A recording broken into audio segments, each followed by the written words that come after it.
So, hi, Andrea. Yeah. Thanks for agreeing to take part today. Um, could you tell me one thing that you're good at? One thing I'm good at, John, is weight loss with very large people. I particularly love working with women, although I do enjoy working with men as well. They tend to do what they're told. And the field I would be an expert in would weight loss with stress and Mm-hmm. anxiety. Mm-hmm. And that can involve trauma going back to their childhood too. So I particularly love working with people like that. Not that I wish it on them. Mm-hmm. Hmm. So Okay. it's a journey for them. It's a process, and you might have a client depending on their weight for quite some time. And I like touching base with them sporadically, so they never know when they're going to get a text, just to check in and make sure that they're okay and things are going well, and that they have that type of support, that they're just Mm-hmm. not left after the sessions, and the mind is still doing what we've asked it to do. Mm-hmm. Mhm. Okay. Because life throws curveballs all the time, Mm-hmm. and we don't want it knocked out of whack again. No. Okay. So, when you're working with women on whether it's with stress, anxiety, or trauma, or all three at once, um, and you're working really, really well, you're working at your best with these women. Mhm. How do you know you're working at your best with them? How do I know? Because initially, when I meet them, we're having a conversation, and it's just like a chat over a cup of tea without the cup of tea. Mm-hmm. And we're building up a nice rapport. They're comfortable. And all of a sudden, something that they have had buried or forgotten, they've just like put layers and layers and layers of protection literally on their body, as well as trying to hide this trauma or whatever's happened to them, that they Mm-hmm. open them and they've never revealed that to anybody in their lives. Now that's massive for the trust, that they're heard, and even that alone in a session without having hypnotized them or haven them is, it's just a release in itself. And Mm-hmm. I know them working with that person trusts me, and that they'll come back and we'll uncover the next layer of trauma that's going on in their life, or the reason behind the habit that they do, what's driving that behavior the whole time. Mm-hmm. And it's a privilege. It's a privilege and an honor to work with people like that, that they will trust you with something that they have had a fear of, and that they've tried to very deep down inside of them, and never want to acknowledge something happened. Mm-hmm. Yeah, Okay. that's the beauty. Yeah. Mhm. And the sadness at the same time that they had to go through something. Yeah. Okay. And the layers of protection that you mentioned, Hmm. when you say something comes up and they open up, Hmm. what kind of layers of protection are those layers of protection? The layers of protection. When I'm working with the men or women who have had this type of stress, anxiety, or trauma basically in their life. Now that could be from being adopted. It could be from sexually or physically abused, or abandoned, or parents that were alcoholics, or addicts. It could be a number of things, or just a simple car crash, but it might not be a simple car crash. Their whole family could have been wiped out. They're comforting themselves, and they're trying not to relive that moment over and over and over again in their mind. So this Mm-hmm. loop is constantly playing, and they're shoving it back, shoving it back. But what they're doing is they're shoving it down into their sacral chakra, the seat of their emotions. Mm-hmm. And there is a deep, deep sadness. There's a blame of themselves. Um, they're reliving the guilt and the shame and the loss over and over and over again. And in order to console themselves, what they're doing is they're reaching for alcohol, and they're reaching for food, or sometimes they're self harming themselves. Mm-hmm. So the layers that I'm talking about will be those energetic layers that they're compacting down, down, down. They're in denial then that it even happened, even though the mind is playing this loop all the time, knowing it happened. Mm-hmm. Or they're drinking themselves into oblivion, basically, that they want to escape. They Yeah. want to escape. Mm-hmm. And it's the whole cycle then that they're on, that cycle of guilt, shame, the repetitiveness of it, and the layers. the physical layers can be seen on the body. So that's in the form of fat, and different parts of the body can tell you what's going on in your life, you know, what happened maybe in the past or what's happening at the moment. So it's fascinating when you can link the energy work up to the hypnotherapy and the havening and the calm. And you know, I blend therapies in where as and when necessary for the clients to get the best for them out of that session, and to make it as healing a session in every sense of the word for them. Yeah. Okay. And these layers of protection, you mentioned they're energetic layers of protection that are pushing things down. And there is this loop playing over and over. Are those two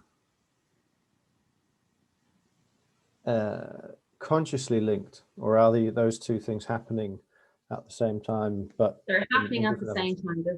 There can be a conscious link on some level, but it's predominantly on a subconscious level and an unconscious level that this is happening. This is going back. They might feel in the need. It's all about the feelings and the emotions, and it can be in your aura. So we have 7 auric layers, and it can be in the aura, out there in the ether, as I call it. And it can be stuff can be passed down generationally as well, from 14 generations back or more. And you might be the person that, you know, is going to be able to deal with this. You're the person that's going to stop it in your family line, to stop this repeated pattern of something negative happening. Have you ever met somebody who has, oh my God, you're saying they have such a hard life, every bit of badness in the world seems to be happening to them? Have you ever met anybody like that? Yeah, some, yeah. Just bad luck, bad luck, bad luck, people dying, there's cancers in the family. This can be handed down generationally in the DNA. It's like epigenetics. And they can be the link, they can be the person to stop this happening. That the luck, the bad luck that's coming down generationally through their line, they're the person with the monkey on the back, and it's just so heavy, that monkey, and gnawing at them the whole time, that they've had enough, and that they deal with the trauma that's been encoded from generations back in their line, and that monkey's gone, and they just feel so much lighter and brighter in themselves. And that's where the magic happens, when it's like, I can't believe this came out, or I can't believe I just feel so much lighter. And that's the shift in the energetic weight to bring about a shift in the physical weight that they're carrying on their body, because it's something slipped and something's moved off, and they're able to step forward in life. It's, instead of walking through treacle their whole life, they're actually just springing one step in front of the other, and they're moving with ease and grace. And that's what I really like. Okay. And when that click happens, and they let go of this, and the energy changes for them, and they're moving with ease, was the phrase you used at the end there. What's the first thing you notice in another person when that happens? The first thing I know, sometimes you can get a change in the color of the eyes, or it's like a veil, a cloud has been over the eyes, and that lifts back and off, and it's gone. So their eyes can be brighter, shinier, literally twinkling with happiness. And their shoulders, instead of being up and tense like this all the time, they can just go, oh my God, that's great. I just feel like this weight has come off me. And you will actually hear that more often than not. This weight has come off my chest, or this burden that I've been carrying is just gone. And I just feel so much better. And then they're kind of wondering, well, how did that happen?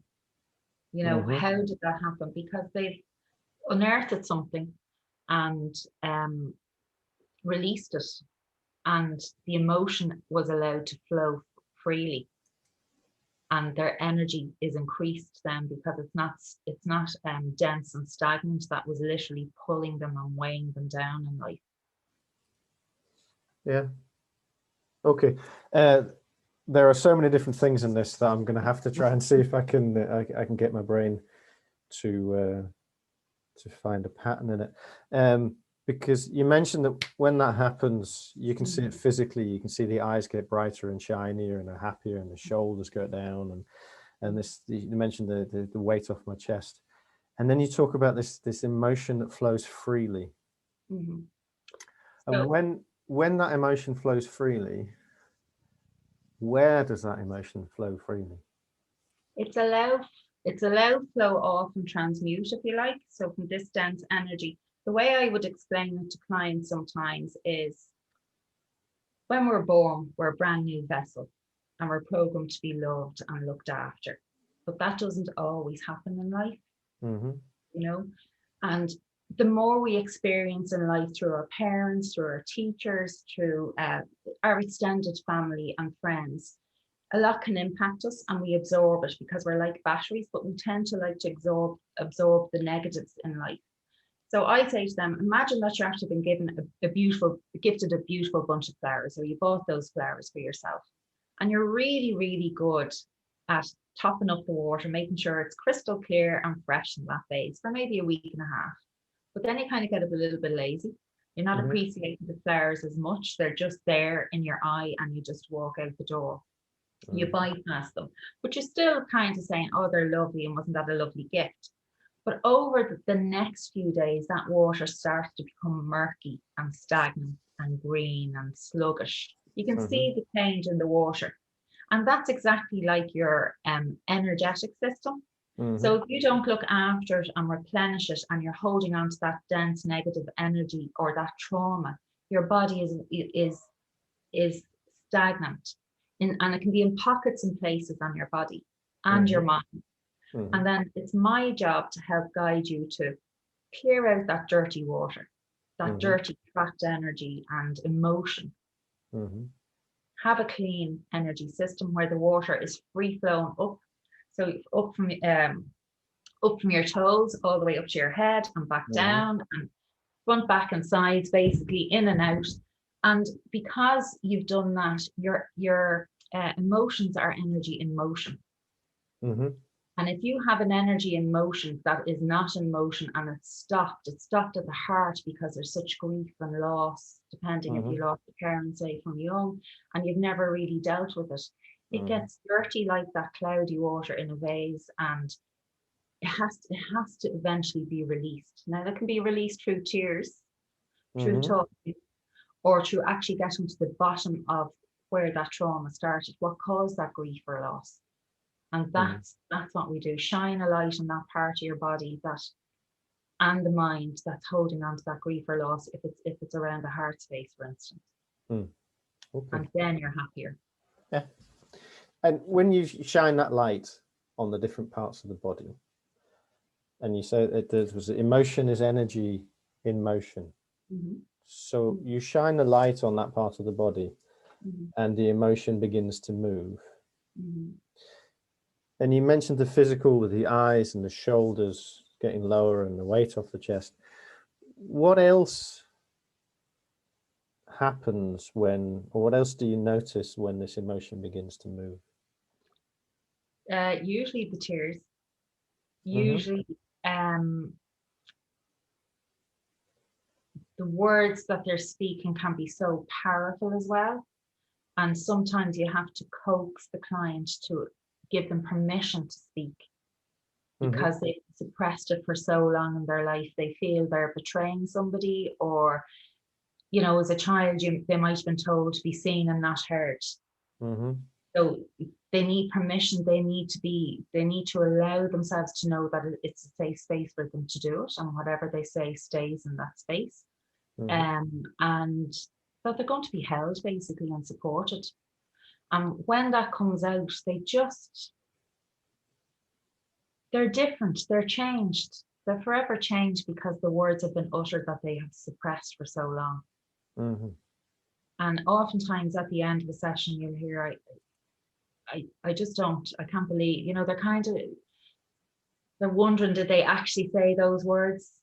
And the words that they heard, was it okay? And you're saying, of course it was okay, because it's your words. There's no right or wrong here, And then others might just say, oh my, they spring up, depending on the therapy I'm doing. They go, oh my God, that's Like, that's amazing. I can't believe. I just feel fantastic. But sometimes, more often than not, they can be a bit bewildered, and they're trying to make sense of what came out. And then they're like, I've never told that to anybody before, and I never will tell it to anybody before, but it's out. So it's neither hidden, it's acknowledged, and it's not hidden anymore. And that's the acceptance of where they are, and they're happier with that. Okay. So the light that you shine on these parts of the body, or the whole person, if you're working through the whole person, yeah, where you can see the physical change, and you can notice the tears, and that they can say things powerfully, things they may not have said before. What kind of light is that light you shine upon their body? It's more from that chat that we've had, trying getting to know the person. We call it an intake. And I just make it as informal as possible, but with structure, obviously. And I just, once they're at ease, people tend to open up. And from what they tell me, you're a bit like a detective with that light, and you're looking around. You're trying to hit on emotions as well. So if a person clams up because you're touching a raw nerve, you know you're going in the right direction. And I just give them space and time for the answer to flow, because everybody hates a pregnant pause, somebody has to cave in and speak. So that pregnant pause can be really, really good. They might need to get up and walk around the room just to change. They're not aware of it, but they're changing the energy in the room. So they're getting up and walking. There's an uneasiness there. And they're deciding in that moment, am I going to tell my story here? Or am I going to stay stuck? Now, if it's a case that somebody doesn't really want to share, I'll just say to them, what's the worst thing that can happen here? Because I think everybody in life deserves a chance, whether they're the victim or whether they're the perpetrator, the aggressor. Everybody deserves to have a chance in life, because something may have happened to them in their life to cause them to be this way. And if they're ringing up me for, they're looking for help, genuine help, not confessing, but help to stop a behavior. And you just, depending on their body language, depending on the type of speech and how free or how blocked they are, that will guide me where to put that light and use that in the session then. So I'll have direction. It's always the client. I'm only a facilitator. The client is always giving you cues and answers. And it's just up to you to follow them. Yeah. Okay. So the light is part of the detective work. But they're based around their responses, the body language, the speech, their discomfort from the sounds, but you then shine that light on those areas so that you know later how you can help this energy begin to flow. Exactly. And when the energy begins to flow, you can see this change physically and emotionally in the person in terms of what they talk about as well. When the energy then begins to change, and you see the changes taking place there, how do you know how much energy has to flow for a change to take place? A change is going to take place anyway from the second they walked in the door, because they're willing for change. That door in their mind is open. They're willing for change. And in particular, if I will never work with a husband ringing for a wife, or a wife ringing for a husband, because, and that was me years ago, by the way. I rang years ago for my now ex-husband to quit smoking. And the hypnotherapist took him in, but he was never going to quit smoking because he wasn't ready for the change. So it's the same for any type of person. I like to right from the get-go, have a chat with them and make sure nobody's forcing them for the change. So I know when they come through that door of the clinic, or on Zoom as we do sessions now with lockdown in Ireland, that they're willing for the change for themselves. There's something that they want to fix, or they want to break a habit of. And that's the start of the change, that phone call. Then coming through the door, And then actually sitting down and opening up is another change. And then actually going through the process of the therapy, whichever one I choose to do on them, that's the best for them on the day. And then the next change is them coming back to continue the therapy, because some of the clients think therapy is easy because it's hypnotherapy in particular. You know, I'm going to be in a trance, I'm going to be lying down, I'm going to be blah, blah, blah. I never said therapy is easy for anybody. It's a process, and you didn't get like this overnight. So if you value yourself and respect yourself enough, and me as your therapist, I'll get you there, I'll guide you there in the best way possible. You just need to be open for it. So it's all changed the whole time from the very first phone call. Yeah. And then at the end of the set, you can see the change during the session, depending on what you're working on and what's been released. And then at the end, as I said, you know, if they're, you know, they'll have a chat with you maybe, and certain things will come out, and we'll discuss what went on in the session if it's appropriate, because it's not always appropriate, depending on how deep a level that you're after uncovering for them, and or the type of therapy that you do. And it's at that stage I have to step back. In Haven we call it itsumak. So you step back physically from the client, and you give them their space, because their mind is adjusting to what has happened. The body will have released a lot, but the mind is kind of playing a little bit of catch up, and you just allow them that time. And then I always say at the end of a session, depending on the type again, you need to drink. It would be great if you had a drink of maybe a litre of water, because your body has been detoxed and it needs to be replenished. Okay. So if I've understood it right, and this is where it can be a bit of a challenge, but when you are working at your best with a client, then from the moment you start talking to them on the phone, you're opening a door in their mind to change, or they're opening a door in their mind. They're opening a door in their mind to change, so that when they come to you and you start doing the intake, your job is to shine this light on them to find out where exactly it is that you need to help them. And then depending upon where that is, you use different techniques, different ways of therapy to work with them, to then get the energy in the emotion to flow.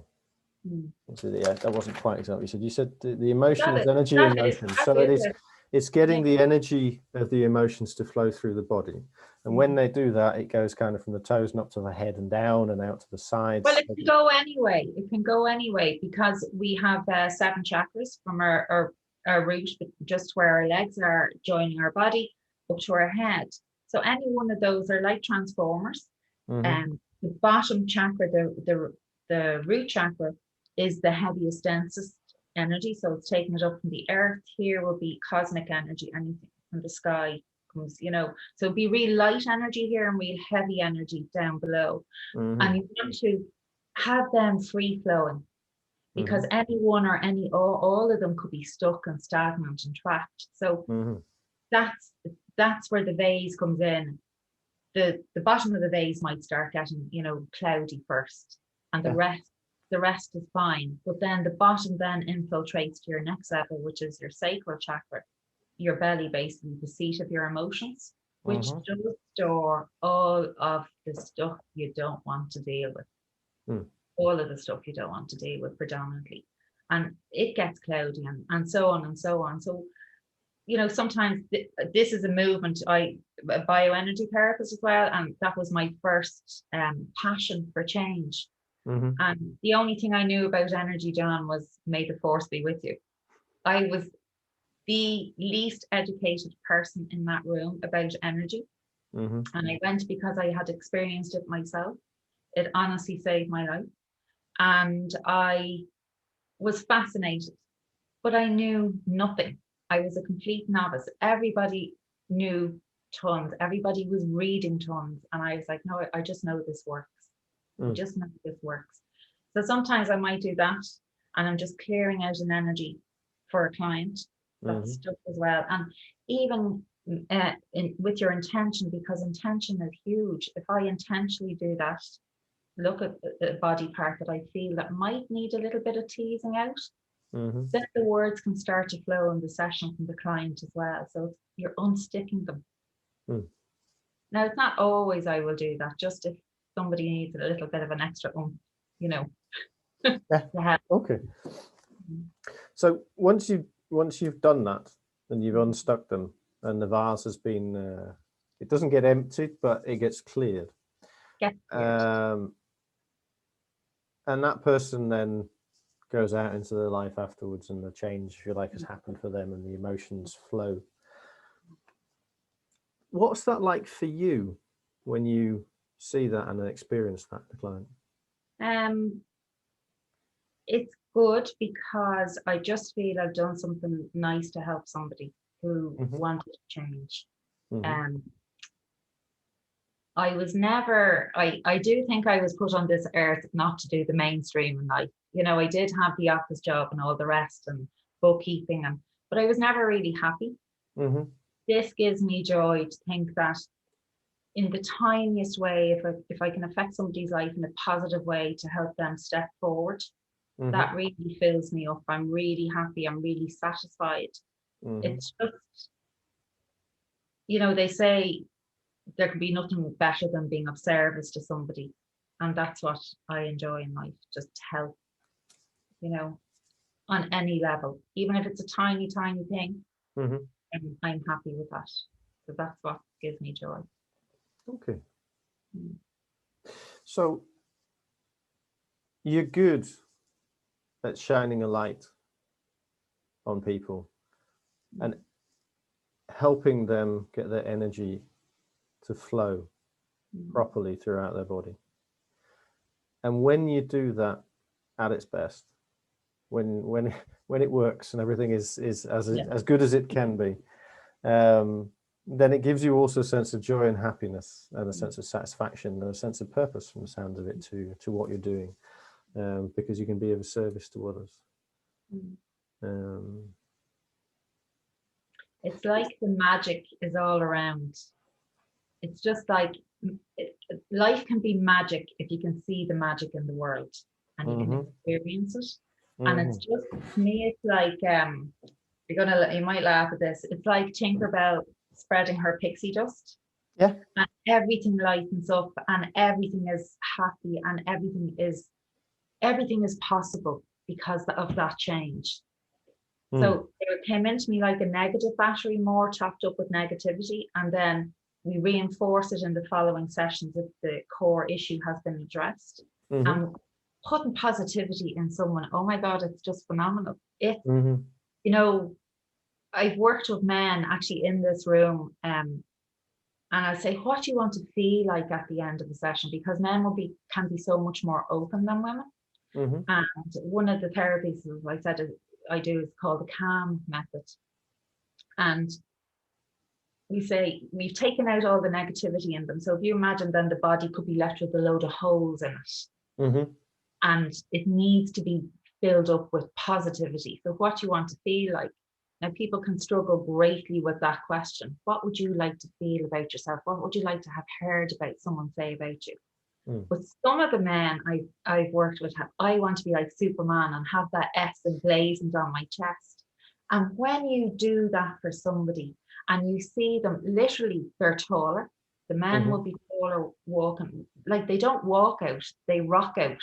And they just feel stronger in themselves. And you can put like a layer on top of them that's a protective layer.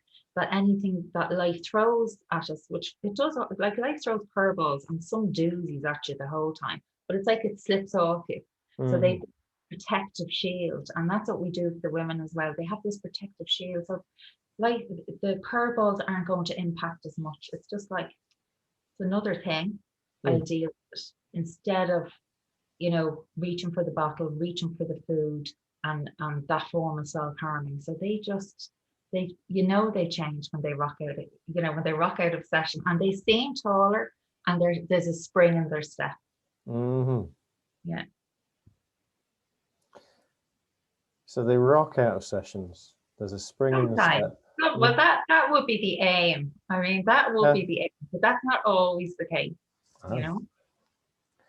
Because sometimes when you're working with somebody, what the trauma that they've carried in their life or experienced is so dense, they are so tired.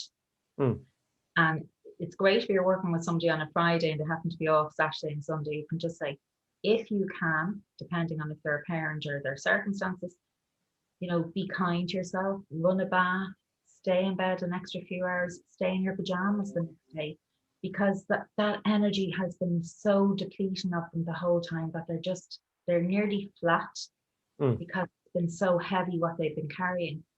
And I'll encourage them to drink quite a bit of water, but then come Sunday, Monday, their energy levels come back up. Okay. And you've changed it up a notch. Yeah. Cool.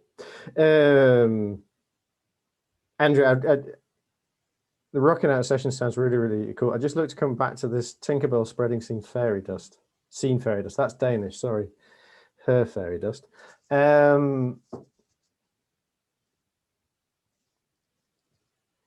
Would you then say that you're good at being Tinkerbell?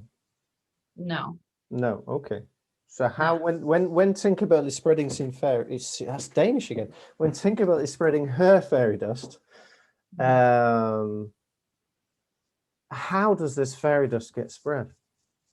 It gets spread because the client has opened up that doorway even bigger and has released that trauma or the denseness of the energy, and the words are healing in themselves and they're spreading their own fairy dust. Okay, yeah. So it's the magic on many different levels at the same time. It's like you have to be in the, I'm just trying to think of the film, I can't think of the name, but you have to be in the right place at the right time for that thing to happen. Serendipity, fate, whatever you want to call it. And sometimes it can be like that.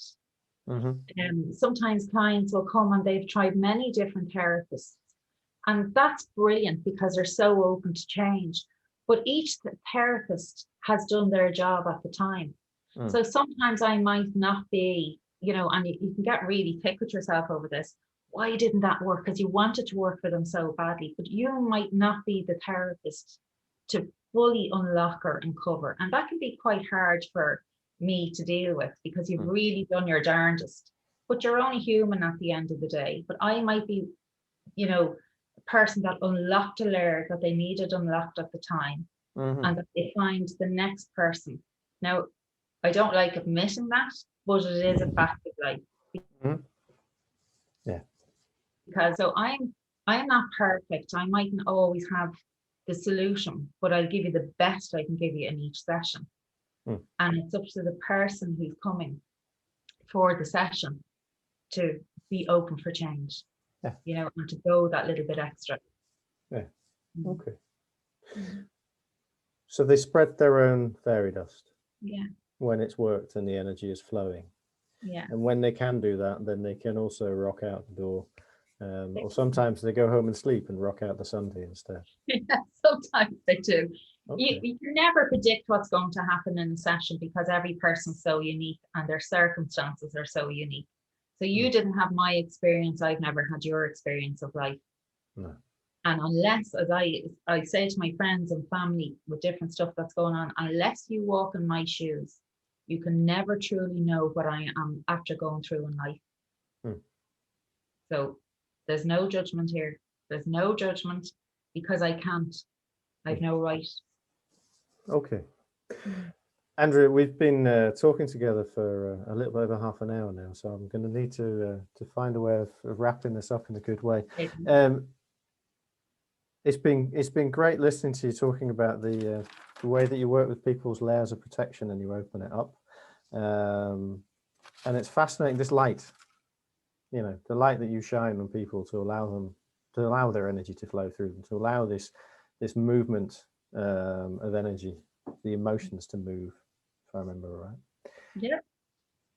And particularly the vase that's sticking in my head about the water in the vase needing to get changed and needing to then be clear again so people can move onwards. And this physical change you see in people when it's working, you see the eyes get brighter, and there's this twinkle in the eyes. There's a twinkle that comes back to Tinkerbell when I think about it. But once that's there and that's through, and they've removed all of the dirty water, if you like, then when the clean water is there in the vase, you also said that's where they can start sort of using their own fairy dust to then create this new future for them.